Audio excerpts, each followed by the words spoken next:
आपण 2 दिवस झाला जळगावमध्ये आलेला आहात आणि आर्यन पार्क हे तुम्ही पाहत आहात. नेमकं तुम्हाला काय वाटतंय, काय फील होतंय तुम्हाला इथं आल्यानंतर? खरं तर मुंबई पुण्याकडनं आलेल्या आमच्यासारख्या लोकांना इतकी हिरवळ आणि इतकी शांतता अनुभवायची सवयच नाही आहे आणि तो सगळा अनुभव मला इथे गेल्या 2 दिवसात मिळाला.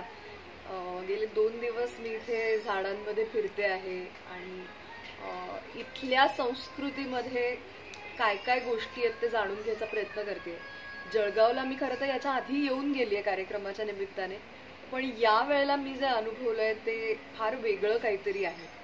आर्यन इको रिसॉर्टमध्ये आल्यापासून म्हणजे अगदी प्रवेशद्वारापासून एक एक एक एक एक एक गोष्टी बघत बघत जेव्हा आपण पुढे जातो तेव्हा त्या प्रत्येक पावलावर इथल्या खानदेशाच्या संस्कृतीचा ठेवा जपून ठेवलाय आणि तो फक्त आता नाहीये तर तो पुढची वर्षानुवर्ष येणाऱ्या कित्येक पिढ्यांना हे संचित म्हणूयात आपण ते मिळणार आहे. आणि डॉक्टर रवी महाजन आणि डॉक्टर रेखा महाजन या दोघांनी मिळून आणि इथल्या त्यांच्या संपूर्ण टीमने मिळून, त्यांच्या चमूने मिळून हे जे एक अद्भुत विश्व तयार केलंय ते मला वाटतं प्रत्येकाने अनुभवावं, कारण ते अनुभवल्याशिवाय नुसतं शब्दातून सांगून ते कळणार नाही. त्याच्यामुळे माझी खरं तर विनंती आहे सगळ्यांना की त्यांनी इथे यावं आणि इथे राहून इथल्या सगळ्या या ही जी शांतता आहे आणि हे जे सौंदर्य आहे त्याचा प्रत्यक्ष अनुभव घ्यावा. 2 दिवसापासून तुम्ही आहात आणि या ठिकाणी नेमकं तुम्हाला कोणती गोष्ट आवडली आहे जे तुम्ही सोबत आठवण म्हणून घेऊन जाऊ शकता? खरं तर प्रत्येक गोष्ट आवडली, म्हणजे असं नाही आहे की एकापेक्षा जास्त आवडलं.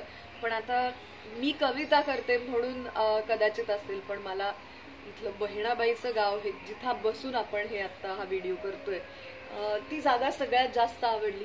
कारण मुळात एकतर बहिणाबाई हे आपल्या महाराष्ट्राचं दैवत आहे आणि त्या खानदेशातल्या आहेत, त्या जळगावमधल्या होत्या आणि त्यांची आठवण आणि हरवून गेलेली जी गावाची संस्कृती आहे त्या इतिहासाची जपणूक अशा दोन्ही गोष्टी या जागेत आहेत. त्यामुळे कदाचित माझी इथली सगळ्यात आवडती जागा जर का परत परत मला कुठे येऊन रमावंसं वाटेल तर हे जे छोटंसं म्युझियम आहे ते आणि हे बहिणाबाईचं जे गाव आहे ते. बहिणाबाईचं गाव पाहून तुम्ही कवी आहात तर 2 लाईन. बापरे, बहिणाबाईंच्या गावात मी येऊन बहिणाबाईंच्या ऐवजी